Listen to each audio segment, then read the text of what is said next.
और उधर बिहार के बक्सर में नीतीश कुमार की पुलिस आधी रात किसानों के घर में घुस गई।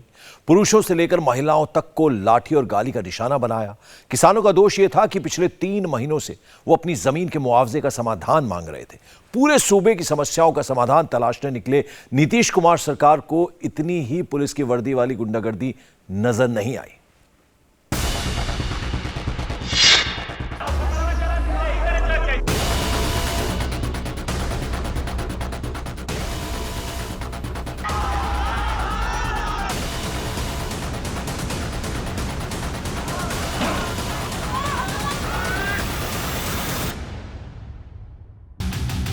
एक छोटी सी चिंगारी और बक्सर में गुस्से की आग भड़क उठी।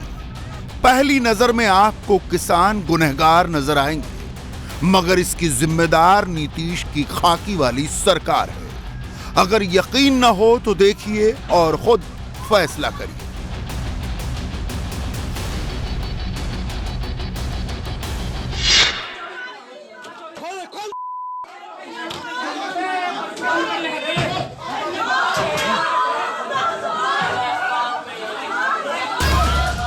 आधी रात को बक्सर के गांव बनारपुर में पुलिस जबरन किसानों के घर में घुस गई। घर में घुसने के लिए दरवाजे तोड़े गए, चार दीवारी लांघी गई और अपनी वाली करने पर आमादा पुलिस ने किस तरह लाठी डंडे चलाए, इसकी गवाह तस्वीरें हैं। पीड़ित किसानों ने इस पूरे वाकये को किस तरह बयान किया, वो बात पहले ये देखिए कि जब उनका गुस्सा निकला तो किस तरह निकला। सिक्योरिटी कंटेनर में किसानों ने आग लगा दी। पुलिस का वज्रवाहन गुस्से की आग में जल उठा। गुस्से की आग का शिकार सड़क से गुजरती यात्री बस भी बनी। निजी वाहन भी तोड़फोड़ का निशाना बन गए।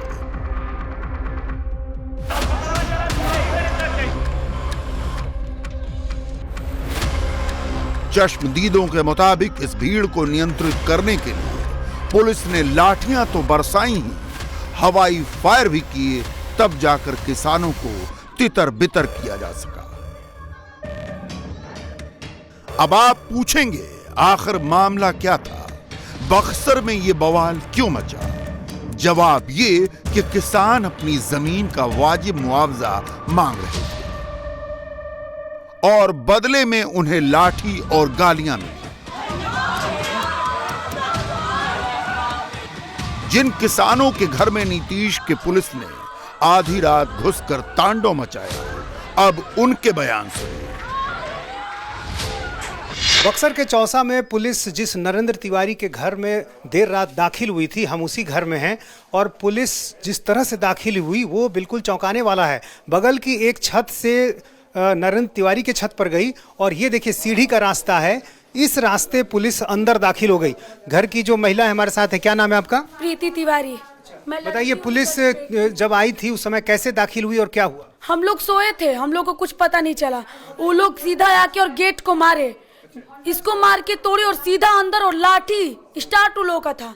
हम बोले कि अरे रुक जाइए, मार के, लेडीज का घर है। फिर भी वो लोग रुके नहीं, मेरे भाई को उधर से घसीटते हुए और फिर उसके बाद छत पे से कराकट पे चढ़े हैं, उधर का गेट तोड़ दिए हैं पूरा, अंदर की तरफ। और नाली का वो भी नहीं छोड़े, नाली भी तोड़े हैं। 11 बज रहा था, 11:30 बजे। इसी में पुलिस प्रशासन बहुत बल दल के साथ आई और गेट हमारा पीटने लगे।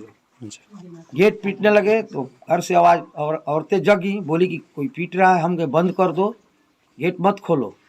इसके बाद हम जो है वहाँ से निकल गए और उस दूसरे छत पर चले गए। वहाँ से देख रहे थे, 1-2-4 सिपाही हमारे छत पर इस साइड से चढ़े हैं और जा करके और एक दूसरा दरवाज़ा था उसको लात से मार करके उसकी कीली को तोड़ दिए, चोर की भाग। और पुनः घर में जाकर इतना तांडव मचाए हैं कि एक हमारे नाती को कहने के बाद उसको बड़ी मार मारे, एक हमारे लड़कियों को मारे, एक जो है सो गाजीपुर का रहने वाला लड़का था रिश्तेदार का, उसको भी पकड़ लिए। और जब हमारी औरतें, हमारी बहू जाकर बीच बचाव करना चाहिए तो उन लोगों के ऊपर भी डंडा बरसाए। ये बर्बरता, इतनी बर्बरता की कि ऐसी बर्बरता कहीं नहीं होनी है, ऐसा हम कभी नहीं देखा है और न सुना है।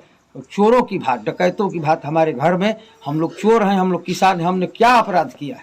पुलिस आया था हमारे द्वार पे, हम लोग हल्ला सुने तो बाहर आए, देखे कि पुलिस आई है।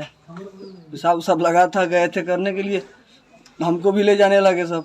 हम बोले सब पेशाब सब करने आए हैं हम, हमको भी मार दिया सब पीठ पे, यहाँ पे घाव लगा है, मेरे भाई को भी एक हाथ पे घाव लगा है। घर में दूसरे के घर दीवार गली पतली है, उसमें से दोनों तरफ से टांग उठाकर चढ़ गए उसके घर में। अच्छा। और दोनों सब परिवार सोए थे और उसके अंदर ढुककर दरवाज़ा खोले, बाहर से भी प्रशासन जाकर उसको बुरी तरह से पिटाई की और पिटाई करने के बाद में यहाँ से लेकर चली गई थाना में। पुलिस जिन घरों में घुसी उनमें महिलाएं भी थी, मगर पुलिस के साथ महिला कांस्टेबल नहीं थी। उल्टे बिहार पुलिस के तथाकथित मर्दों ने महिलाओं को भी पीट डाला। वो ऊपर से आके और गेट ये बीच वाला तोड़ दिया और तोड़ने के बाद सीधा अंदर गए। हम लोग उठ के बोले कि नहीं यहाँ पे लेडीज है, आप लोग क्यों आए हैं? तो वो लोग सीधा लाठी चार्ज, और मेरे भाई है उसको इतना मारे और उसके बाद लेडीज जो थी वो हम लोगों को मारी। यहाँ पे ये देखिए पूरा हाथ सबको लगा है, घर पे पूरे लोगों को लगा है, मम्मी को, चाची को, हमको, ये सबको मारे हैं। अब जरा पूरा मामला मुख्तसर सुन ली, क्योंकि बैकग्राउंडर जानना बहुत जरूरी है।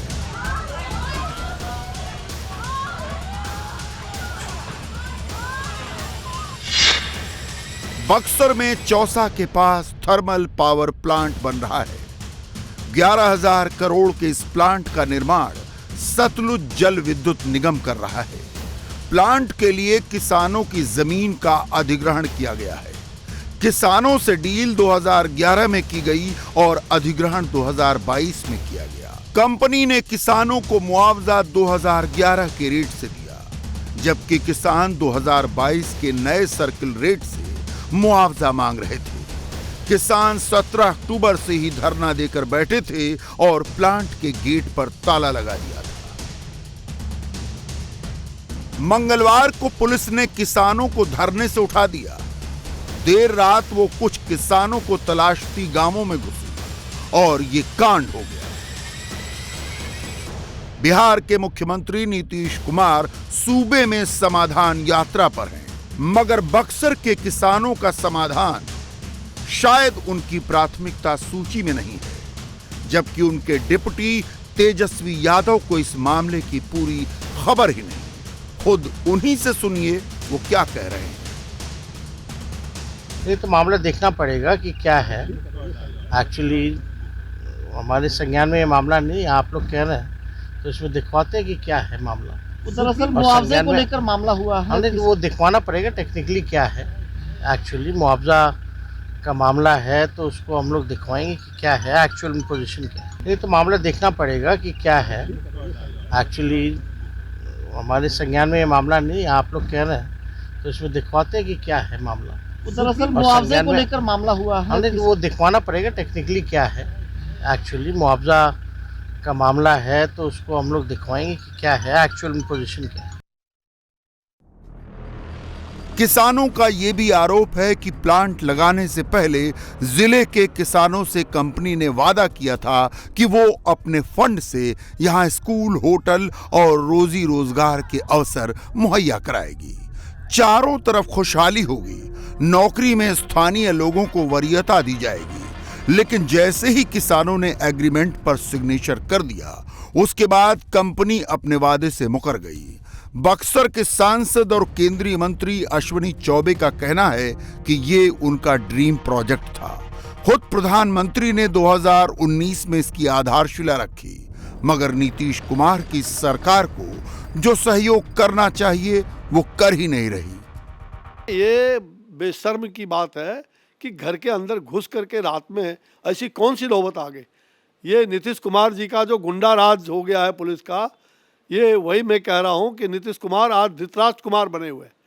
आखिर बिहार का जनाजा कब निकाल लोगे तभी शांत रहोगे। मैंने बात किया है, पहले भी 12 दिसंबर को हमने दिल्ली में एक बहुत बड़ा महत्वपूर्ण बैठक, जो SJVNL प्रोजेक्ट, जो वहाँ बिजली ताप घर बनाने का जो है, ये प्रधानमंत्री जी का उनके आशीर्वाद से और मेरा ये ड्रीम प्रोजेक्ट है, और उन्होंने जो बंद हो गया था उसको उन्होंने वहाँ चालू कराया, और फिर बिहार में आज उसको जितना साथ दे करके आगे बढ़ाने की बात होनी चाहिए। भारत सरकार ने सारी राशि भी दिया है कि भाई किसानों को शांतिपूर्वक रूप से उनकी सही जो मुद्दे, उनके जो सही मुआवजे का है, उसका काम राज्य सरकार का है। आपको राज्य सरकार उसके लिए अधिग्रहण करने का काम राज्य सरकार करती है, आप सही मुद्दे पर काम करो। दिल्ली में बीजेपी प्रवक्ता गौरव भाटिया ने भी बिहार की सरकार को आड़े हाथों लिया। भाटिया के मुताबिक ये भी जंगल राज का ही नमूना है। कभी छात्रों पर लाठियां चलती हैं और कभी किसानों पर, मगर नीतीश कुमार इस सब से बेखबर है। दुख की बात है कि बिहार की जनता जो विकास के लिए वोट करती है, भारतीय जनता पार्टी में अपना विश्वास व्यक्त करती है, उनको जंगल राज देखना पड़ रहा है। आज इन्होंने लाठी किसान भाइयों पर उठाई है, इससे पहले छात्रों पे उठा रहे थे। लाठी का प्रयोग माफियाओं पर, जो अपराध करते हैं उन व्यक्तियों पर होना चाहिए, ना कि किसानों पर, छात्रों पर, युवाओं पर, और यही जंगल राज दर्शाता है। नीतीश कुमार और तेजस्वी सरकार की मुसीबत यह है कि उन्हें इस मामले में अपने गठबंधन सहयोगियों का भी विरोध झेलना पड़ रहा है। डुमरांव से CPI-ML के विधायक मौके पर पहुंचे और उन्होंने पुलिस की इस बेरहमी को लेकर सरकार पर ही निशाना साधा। किसानों की जमीनें ली गई हैं और किसानों को जमीन लेने के समय जो वादे किए गए थे, अभी तक कंपनी ने अपने वादों को पूरा नहीं किया। तो उनका आंदोलन बिल्कुल ही जायज़ था, उसको मांग को पूरा करना चाहिए था, लेकिन मांग नहीं पूरा किया गया और उसके उल्टे में उनके ऊपर लाठियां मारी गई, उनके घरों में घुस करके उन पर हमले किए गए। अब देख रहे हैं कि अभी जब रात में, दिन में पारा इतना गिर जा रहा है तो रात की तो बात ही अलग है, रात में पारा गिर जा रहा है, लोग कोई घर से बाहर नहीं निकल रहा है। ऐसे समय में आधी रात में बिना महिला पुलिस के किसी के घर में घुस करके इस तरीके से पिटाई करना, निश्चित तौर पे ये प्रशासन का जो रवैया है उस पर बहुत बड़ा सवालिया निशान खड़ा करता है। इसलिए ये बहुत दुखद है, ये सब कुछ जो भी हुआ है वो दुखद है। हम लोग बात करेंगे ऊपर में, और हम लोग मुख्यमंत्री से बात करके हम लोग कहेंगे कि जो भी प्रशासनिक अधिकारी हैं जिन्होंने ऐसा कार्रवाई किया, उनके ऊपर कार्रवाई किया जाए। मतलब मोटे तौर पर जो कल रात घटना हुई, किसानों के घर के अंदर दाखिल होकर पुलिस ने जिस तरह से बेरहमी से पिटाई की, उससे किसान नाराज हो गए और उसका नतीजा है कि इतनी बड़ी घटना हो। जी बिल्कुल, और ये घटना कराने के लिए किसान जिम्मेदार नहीं है जैसा प्रशासन कह रहा है। किसान तो 84 दिन से बैठे हुए थे, कभी तो ऐसी घटना नहीं घटी। आज क्यों हो गई? क्योंकि आपने जो है उनके घरों में घुस करके हमला किया। इंडिया टीवी हर वक्त हर जगह डाउनलोड करने के लिए